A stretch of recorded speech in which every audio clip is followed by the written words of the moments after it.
r/AskReddit, what's the most mom and dad aren't home thing you've ever seen experienced? Walking around my house naked. Me bringing girls over. For me it was listening to loud music and playing video games on the big TV. I never threw parties because I was afraid people would trash the house. Eating snacks on snacks on snacks. My friend with benefits calling me saying that she was at home alone. It was 10 PM and my parents were unhappy to say the least. When I told them what we were doing, they actually accepted it and were quite cool about it. Casting pee on the TV. Singing and attempting notes that should not be attempted. Try singing the last notes of the bells of Notre Dame. Parents left for a New Year party. I filled my nacho hat with Oreos and milk. I thought it was a great idea. Next minute I was pantsless on New Year's, and thus starting a tradition I am happy with now. Being 13 and letting my sister's friend convince me that we needed to get half-smoked cigarette BS out of the car ashtray, but we didn't have a key, so we tried to open the car door with my very 90s hair clip, which broke off inside the car door. Yeah. Used to have house parties all the time, but it was an own not talked about thing. If they came back and the house was in the condition they left it in, they would ignore the cans. Recycling was rather full. The one time it wasn't, chair broke, annoyingly entirely an accident and not a dead guest, there was H to pay. I smoked weed with my friends and duct taped my 6yo cousin to the wall. He loved it. Went to a friend's place. His dad was a deacon. About a dozen of us huddled in a room passing a bottle of stolen sacramental wine, wincing with every sip. Oh, to be a dumbass teenager again. In short, I burned stuff. Full story. In my first relationship at 16, as most first relationships go, we were both extremely cheesy and had exchanged a whole lot of letters, cards, poems, etc. etc. I had also kept a diary, a massive hardbound one, which was almost entirely about my ex. Around 2 years later, we were through, and I read somewhere on the internet that the best way to get over your ex was to burn everything that reminded you of them. So when my parents were out for a day, I put together all those cards and letters, over hundreds of them, a t-shirt of his and my diary, into a big steel vessel, and decided to set the whole thing on fire. Now, I was living in a 2-bedroom flat at the time, with thankfully no smoke detectors. And within seconds, the papers were blazing and the whole apartment filled up with smoke. I was afraid that the neighbors might get suspicious if they see so much smoke coming out of the windows, so I had no choice but to shut them. I got a damp towel to help me breathe through all that smoke. It took some time for all of it to burn through, especially that diary, but it was finally done, and I was left with an apartment full of smoke, a vessel full of charred paper and fabric and covered in a thick film of soot.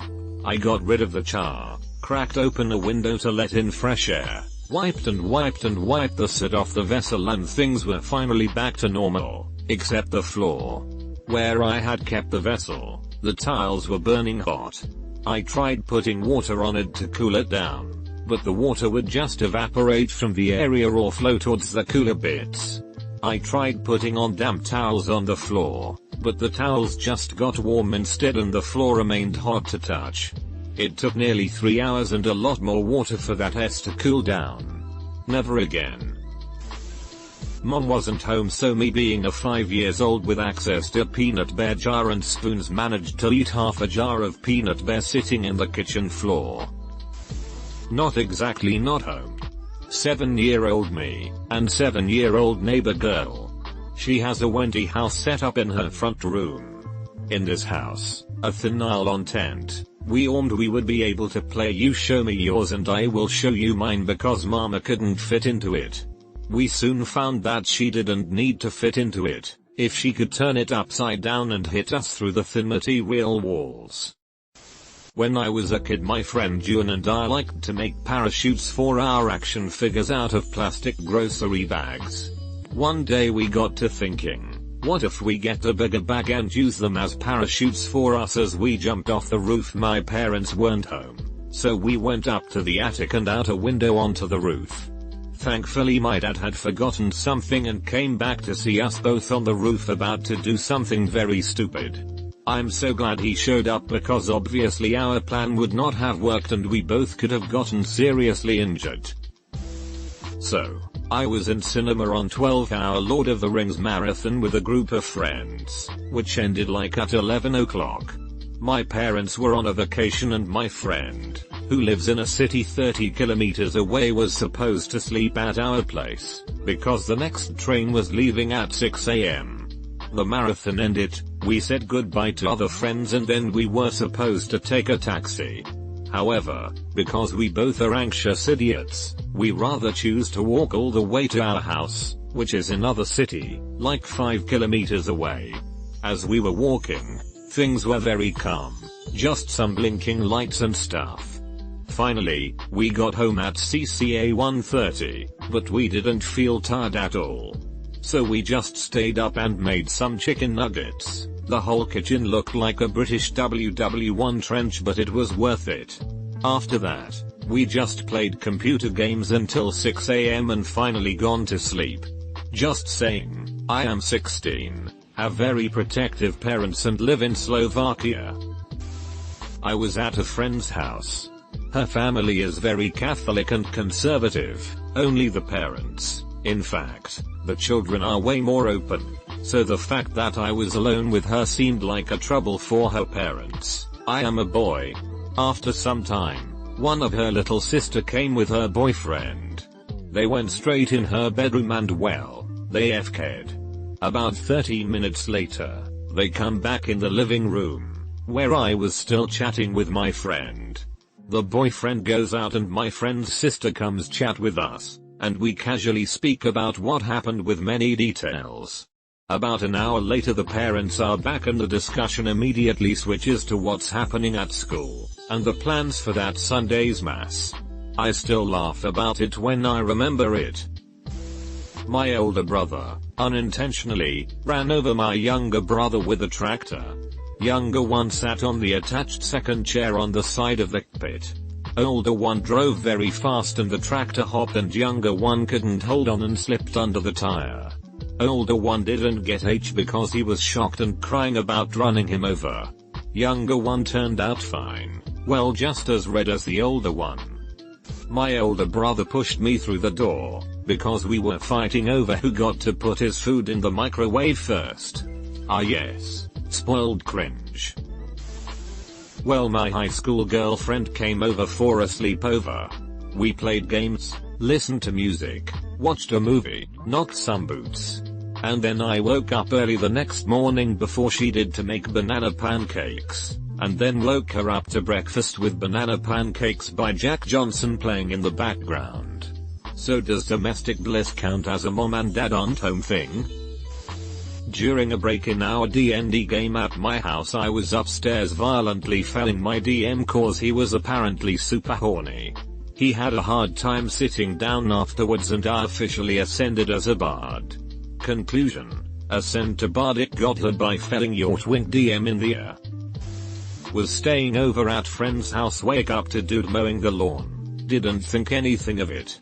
Friend wakes up and sees it and says we don't have a guy mow the lawn. Guy finishes and comes to door asking for money. Doesn't speak any English. Some random dude just mowed the lawn and wanted money for it, like the stereotype homeless jumping on your windshield.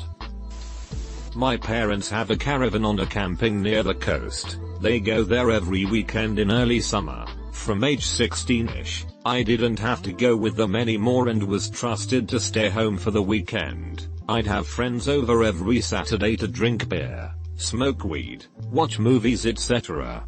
The first time I ended up in the bathtub with two girls and a lot of water spilled out under the laminate floors in the hall. We had to raise it up a bit so it could dry, otherwise we always left the house tidy. Good times. Back in the very early 80s my sister and I were latchkey kids. My dad often had to travel for work. He always had a beard. One day he had gotten back from a trip early in the afternoon and had a friend drop him at the house. During his trip he decided to trim off his beard. My sister and I were both home after school and he knocked on the front door. He never took his keys with him for some reason. My sister and I wouldn't let him in the house because we didn't recognize him, even though he tried to convince us he was our dad. So he basically had to sit on the front porch until our mom got home from work. He actually wasn't mad at all, and we laughed about it for years. When my sister reached 12 and I was 11, we were left in charge of our two younger siblings, 7 and 5. It was the first time we had been left alone for the evening, so the stakes were high. Naturally, at some point we were all fighting about something and one of us picked up the phone threatening to call my parents.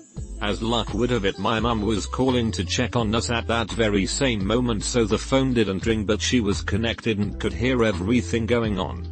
She was greeted by about 2 minutes of the four of us trying to outdo one another using every foul word we knew, accompanied by lots of screaming. She and my dad raced home immediately, of course, and there was H to pay. My mum even started smoking again, blaming the stress of 4 kids for not being able to quit. Many moons ago, when I was a freshman in high school, my friend and I had a brilliant idea of getting drunk before basketball practice. We went to my house because both of my parents were working. For some reason we got a blender and we were blending and downing screwdrivers. We were smashed and left the house and started walking to practice. It was snowing out and a neighborhood kid jokingly threw a snowball at me. It hit me right in the neck. The cold snow, and fact that I was super drunk, threw me into like a shock. I fell over and the first thing to hit was my head off of the curb. I woke up a full 24 hours later with my dad standing over me in the hospital. So when I was 13, I did the classic mum and dad aren't home and invited a guy over to my house. Like to do normal 13-year-old stuff. Don't be getting ideas. My parents didn't allow boys in the house, friend or boyfriend. Even worse, he was a year older than me. So scandalous. We were watching Hot Fuzz in my bedroom, sat on the bed, when my mum comes bounding up the stairs, flings my door open and stares at me with laser beam eyeballs. My friend just got up and left like he knew S was about to explode. I was grounded for a month and had my iPod Shuffle taken away from me because my dad said the music I listened to influenced my bad behavior. And my fucking dad lost it in his work van, so I never got it back.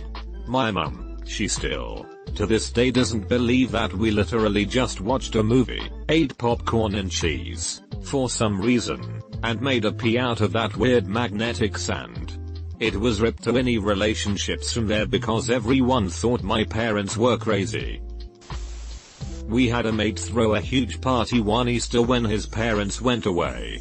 Problem was, we were 16 and underage. Liquor stores were closed for Easter, NZ law, and we made it an open invite party in a bad area. A lot of people showed up and the place got robbed clean of over 30k worth of stuff. Will never forget calling my mum and stepdad to pick me up at 11 PM and driving past the influx of cop cars coming down the road with a guy running away pushing the barbecue up a hill. Guy got in a lot of trouble. They luckily caught one of the guys, so insurance paid up. I filled pitchers full of ice water and climbed up on the roof, and anytime a person would come over to solicit, I would pour the water on them. I got some salesmen, but mostly I got Mormons and JW. My dad was mystified as to why these people that had been plaguing us for years stopped coming over a matter of days.